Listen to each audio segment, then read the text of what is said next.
የክርስቶስ የልደት በዓል በመላይ ክርስትና እምነት ተከታዮች ዘንድ የሚከበር ታላቅ ሃይማኖታዊ በዓል ቢሆንም በዳግማዊት ኢየሩሳሌም ላሊበላ ደግሞ የተለየ ድምቀት ሃይማኖታዊና ታሪካዊነትን የተላበሰ ይሆናል። የልደት በዓልን በላሊበላ መታደምና የበረከቱ ተካፋይ መሆን የጥበብ እጆች ያረፉባቸውን አስደናቂ ውቅር አብያተ ክርስቲያናት መጎብኘት የበርካቶች የዘወትር ምኞት ነው። አስተያየታቸውን የሰጡን የሀገር ውስጥና የውጭ ጎብኚዎችና ምዕመናንም ይህን ሐሳብ ያጠናክራሉ። ላሊበላ ስማለሁ እያልኩ ሳስብ ነበር። አሁን ያው በፈቃዱ ዞይ መጥቷል። ስሚያለሁ ደስ ብሎኛል። አገሩን ፈጣሪን አመስግኛለሁ። First time to Ethiopia and first time to Lalibela. ወደ ኢትዮጵያም ሆነ ወደ ላሊበላ ስመጣ ይህ የመጀመሪያ ጊዜ ነው። በላሊበላ የሚከበረው የልደት በዓል ለመታደም ነው የመጣሁት። ከመምጣቴ በፊት ብዙ ነገሮችን በቪዲዮ መለከት ነበር። ዛሬ እዚህ በመምጣቴ በጣም ደስተኛ ነኝ። ህዝቡም ደስ ይላል። I kind of had a good feel what it would be like. So yeah, it's similar to what I expected. የመጣሁት ለመጀመሪያ ጊዜ ነው ወደዚህ ላሊበላ የክርስቶስ ልደት በዓልን ምክንያት በማድረግ በዛውም ደግሞ ቀደም ብለን ከበዓሉ ቀደም ብለን ያለውን አውድ ምን ይመስላል ቅርሶቹ ምን ይመስላሉ የሚሉትን ነገሮች ለማየት ነው ወደዚህ የመጣ ነው።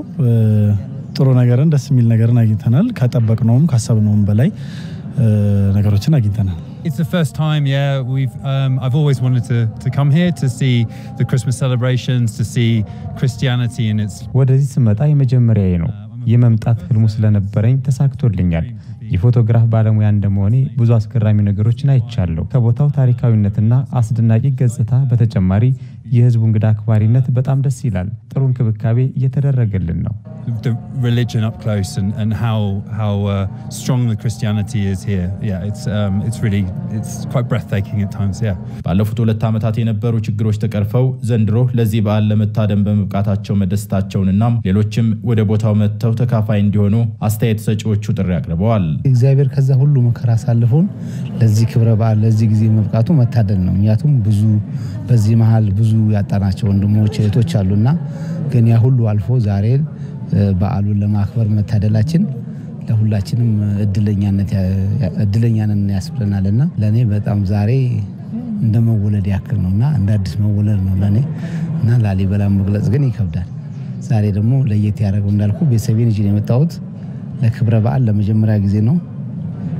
ያው ተወልጄ ሳላየው እስከ ዛሬ ሁሉ አመት በመቆየቴ ትልቅ ጸጸት ይሰማኛል። በጣም ደስ የሚል ነው። በብዙ አቅጣጫ የላሊበላ ወጣቶችም እንዲሁም ማህበረሰቡን በመተባበር እንግዶችን እየተቀበለ እግር በማጠብና ምግብ በመመገብ ሲያደርጉ የነበሩትን እንደገና ደግሞ መንገር ላይ ስርዓት ይዞ እንዲሄድ ሰው ያስተባብሩ የነበሩት በጣም ደስ የሚል ነገር ነው። እኔና እኔን መሰሎች ወጣቶች በጣም የውጭውን እናፈቃለን።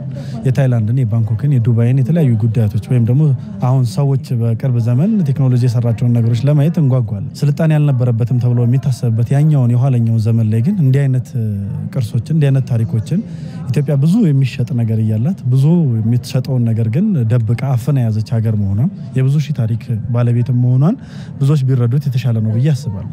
የሰለጠነው ለማሻውን ይሸጣል። አሻዋ ላይ አንከባሎ ይሄ ቱሪዝም ነው ይላል።